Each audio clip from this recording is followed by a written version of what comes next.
beginning of the students start of the language, it will be very difficult for the student, okay? But let me explain you a little bit more about this, because I want to really tell you this. Okay, this is another part, okay? This is better than, this is my computer. Okay, I was going to say it's better, but it is not. Okay. Okay. I added here learning, okay? And this is something that we must know. Acquisition never goes versus learning. It can be with learning as much as the teacher wants, okay?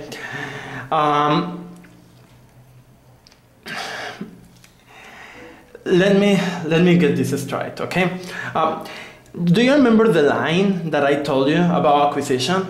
Okay, we acquire language, we acquire the language. Okay, I'm not having connection in internet in this moment. That's the reason why it's like that. Okay, do you remember the line? This is acquisition, right? The black line. Okay, and learning is the blue. What I mean here is that we acquire language all the time, every moment in our life, okay? Even though you master language, okay?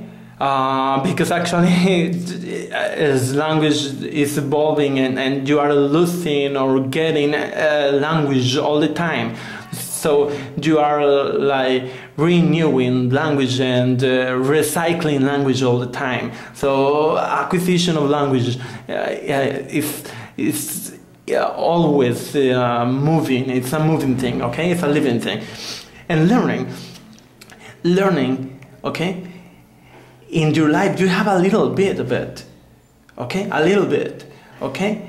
And pass a lot of time in your life that you don't have, and then you retake learning of the language, okay? I remember that I heard in one of Stephen Krashen's video that it says that that there is something called pop-up grammar. And pop-up grammar means when you are teaching, you in the middle of the lesson, you just teach a little bit of grammar, okay? And the one that is interested in grammar, we will pay attention. The one that's not. Because learning is not necessary to have acquisition of language. I'm gonna repeat that. Learning is not necessary to have a language acquisition, okay? Okay, now, but that has a little reservation of it, because if you want to talk, it's gonna be a deeper thing that I really don't want to talk about that. Okay, so do you remember that we say that it's not real language, okay?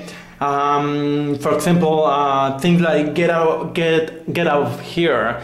I have my students saying that all the time, things like that, or way to go, or what the heck, and they say it all the time because I say them, but they have a slightly idea of what it is. And even though I am providing I+1, it is not totally okay, understandable for them, because it takes a lot of time, and it is something that we must understand as a teacher. Acquisition of language takes a lot of time. We've studied Spanish, in our cases, dear colleges, for long years, okay, a lot of time, and we are not very good speakers of Spanish, and we don't know the rules, you know, by heart, all of them, okay? And even the meaning of some things, we don't know exactly what it means, okay? Okay, so When I was studying I+1, okay, something came into my mind. ZPD. Do you remember that? Zone of proximal development. That of Vygotsky. That stays this zone. Okay. The use of scaffolding. I think it's something very similar to what happens here. Okay. And I just wanted to make that so. To show you that, so you can try to make a comparison of it. Okay. As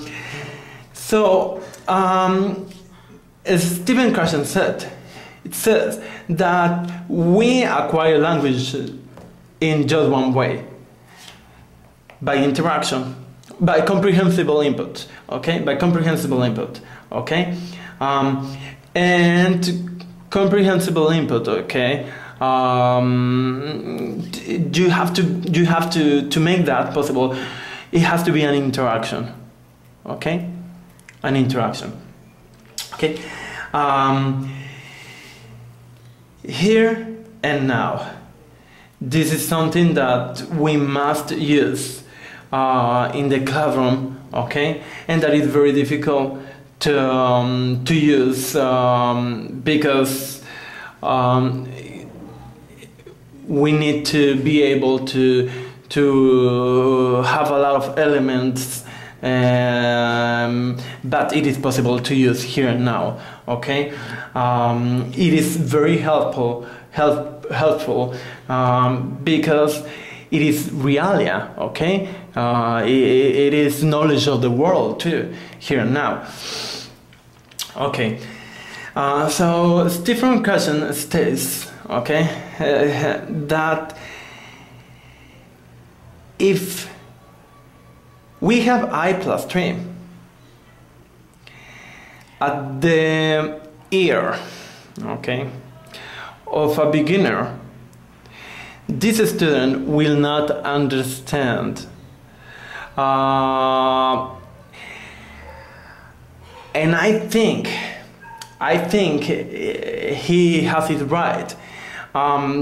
He will not understand, the student will not understand, but the student will not understand most of it, but he will understand the thing that he already knows.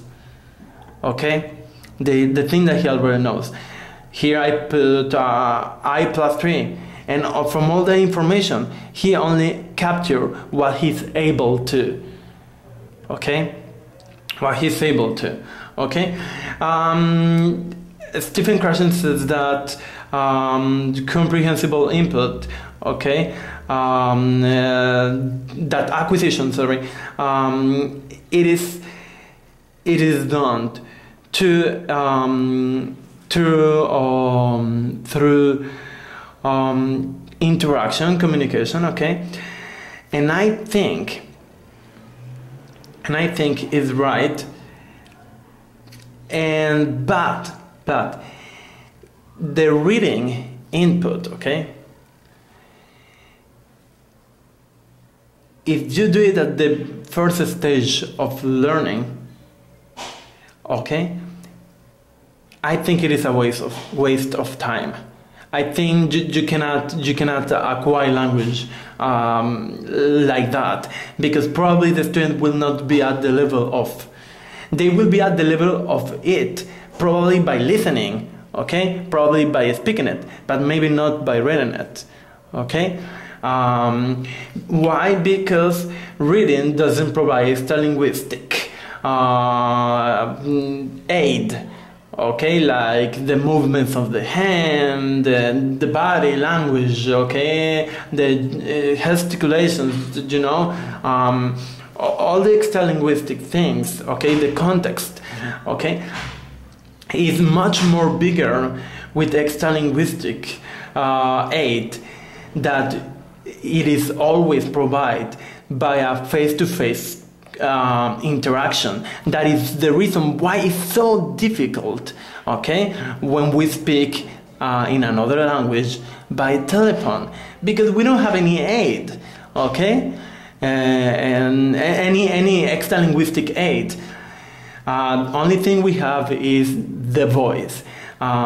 So I think it's something similar in reading. There is only a voice. So the interaction that exists here, I don't see much more interaction. If I'm telling you if it is receptive skill, I think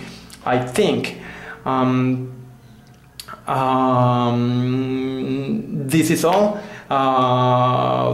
The first part of this, and there is something that I really want to show you. That something that I really love. That is,